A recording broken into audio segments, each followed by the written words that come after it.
اگر کسی خوف یا دباؤ کے زیر اثر اس نے راز افشا کر دیا تو نوجوان کا انتخاب بہت سوچ سمجھ کر کیا جائے گا، لیکن یہ کام اب بہت ضروری ہو چکا ہے۔ سوال در سوال کے تحت خود کو مختلف جوابات دیتے کسی لمحے سفیان کی آنکھ لگ گئی۔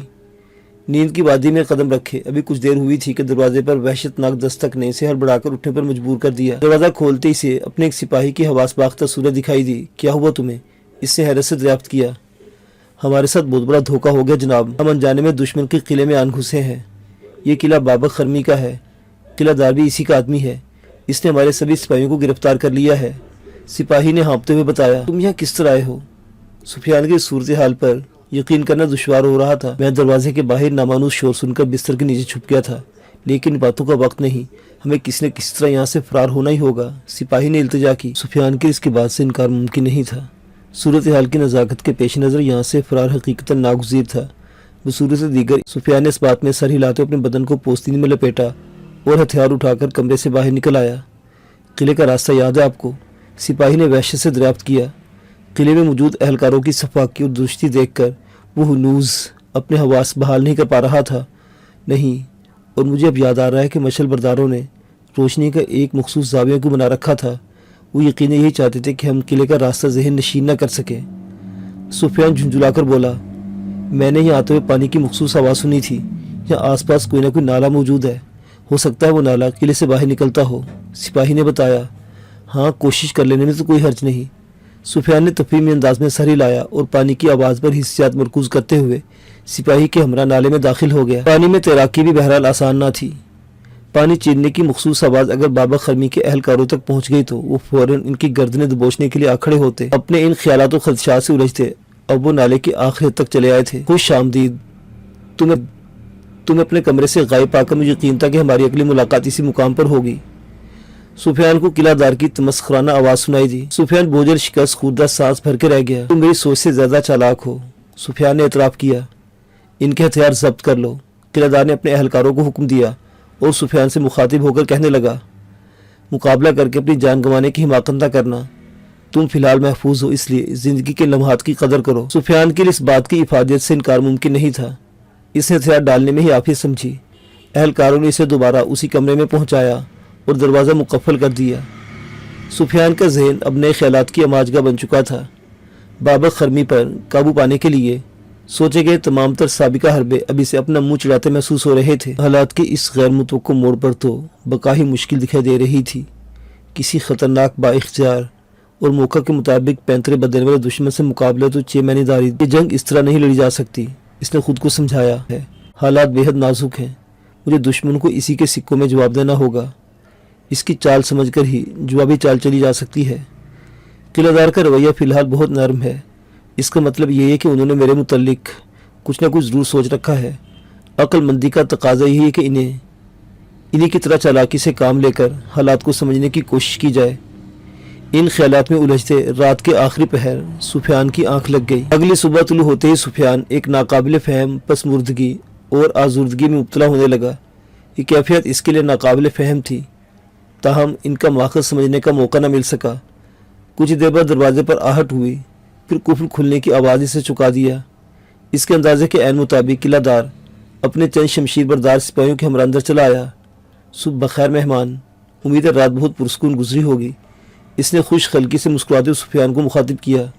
صبح بخیر، آپ کا اندازہ بالکل درست ہے محترم میزبان، سفیان نے اپنے طے شدہ منصوبے کے مطابق اسی کے انداز میں جواب دیا۔ آج تمہاری ملاقات ایک عظیم ہستی سے ہوگی، ہمارے ساتھ چلے آؤ، اس نے دروازے کی جانب اشارہ کیا۔ سفیان بلا تعمل بیرون سمت قدم بڑھا دیے۔ قلعہ دار کے میت میں آگے بڑھتے اسے اپنے سپاہیوں کا ہجوم بھی دکھائی دے گیا۔ ان کے چہروں پر ناقابل فہم تاثرات نے سفیان کو الجھا دیا، تاہم اس نے کوئی بھی تاثر ظاہر کرنے سے گریز ہی کیا۔ قلعہ دار مختلف راہداریوں سے گزرتا اپنے ایک 50-55 سالہ شخص کے سامنے لے آیا۔ اس شخص کا بدن مضبوط اعصاب توانا محسوس ہو رہے تھے۔ سفیان نے نہایت باریک بینی سے وہاں موجود ہر ایک چیز کا جائزہ لینا شروع کر دیا۔ اسے اپنے چند سپاہی سر جھکائے کھڑے دکھائی دیے۔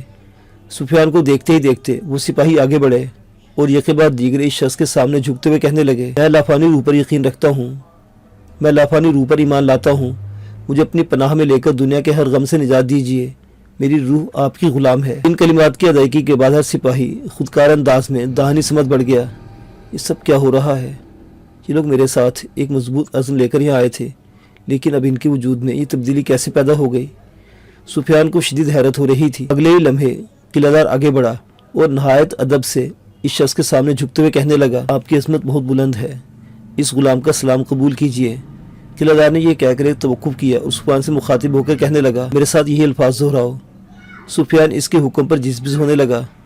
اس نے مقابل کی جانب دیکھا اور اعتماد سے محض اتنا کہنے پر اکتفا کیا، السلام علیکم۔ قلعہ دار کو اس کے انداز پر سخت اہانت محسوس ہوئی۔ اس نے غصے سے سفیان کی جانب دیکھا اور درستی سے بولا، تو جیسا بدبخت بھی کوئی نہ ہوگا کہ تو جانتا ہے کہ اس وقت کس کے سامنے کھڑا ہے؟ سفیان نے دانستہ طور پر نفی میں سر ہلا دیا، ارے کم عقل انسان، تو اس وقت لافانی روح کے سامنے موجود ہے، وہ لافانی روح جو ازل سے ہے اور تاابد رہے گی۔ اس وقت یہ لافانی روح اعلیٰ مرتبت بابک خرمی کے بدن میں حلول شدہ ہے اور ان کے لیے سلام و اطاعت ہر ایک پر لازم ہے۔ اپنا اندازہ درست ثابت ہونے پر سفیان کا دل تیزی سے دھڑکنے لگا۔ یہ ہمارا مہمان ہے، اس سے بات کرنا تمہیں زیب نہیں دیتا۔ بابک نے گہری چبھتی نگاہوں سے سفیان کا جائزہ لیتے ہوئے قلعہ دار کو مخاطب کیا۔ سفیان اس کے انداز میزبانی کو نظر انداز کر کے حیرت و دکھ سے اپنے سپاہیوں کو دیکھ رہا تھا، جو خودکار انداز میں مخصوص الفاظ دہراتے دائیں سمت بڑھتے چلے جا رہے تھے۔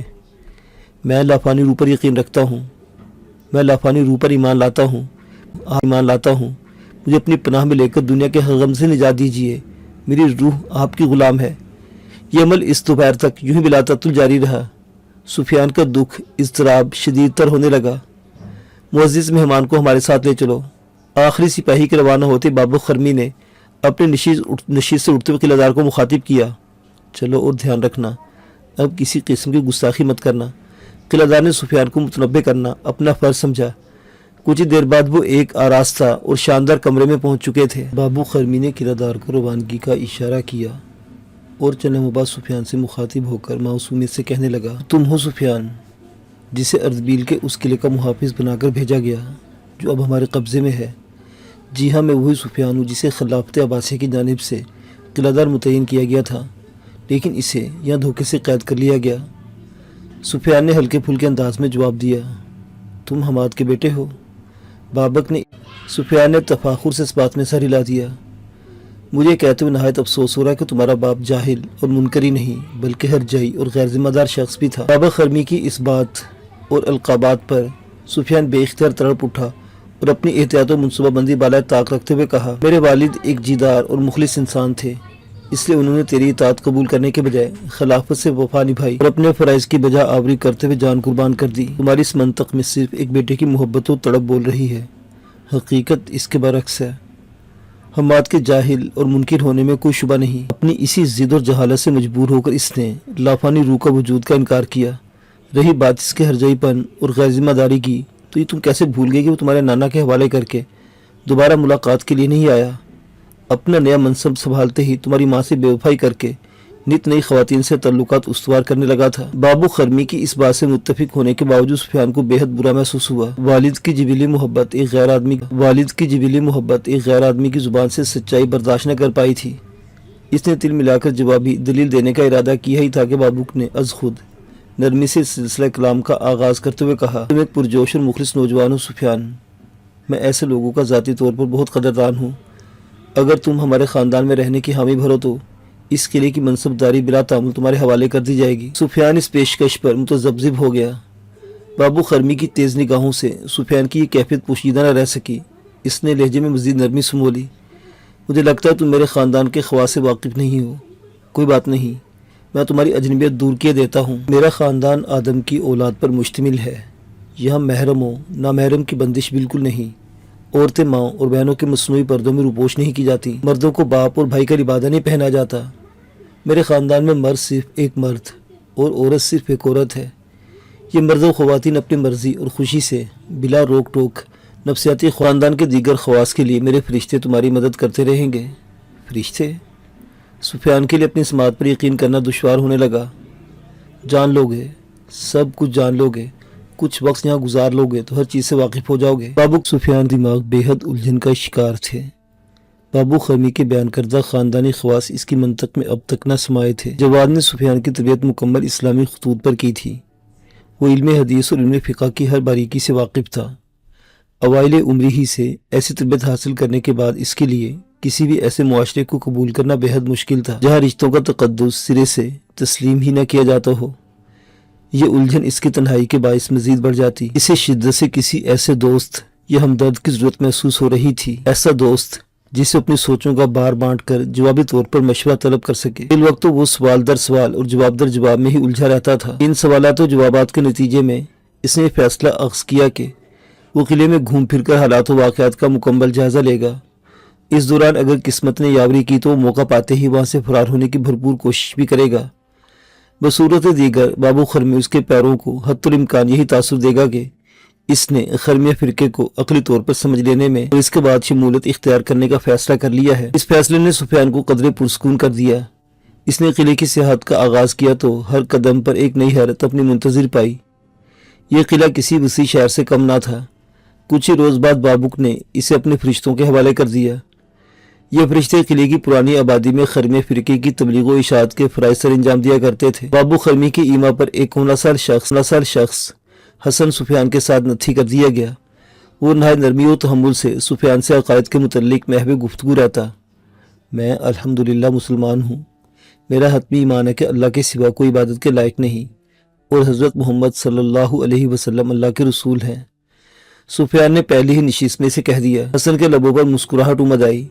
تمہاری یہ منطقی طور پر ہی غلط ہے جوان۔ اس نے نرم و دھیمے لہجے میں بات کا آغاز کیا۔ کس طرح غلط ہے؟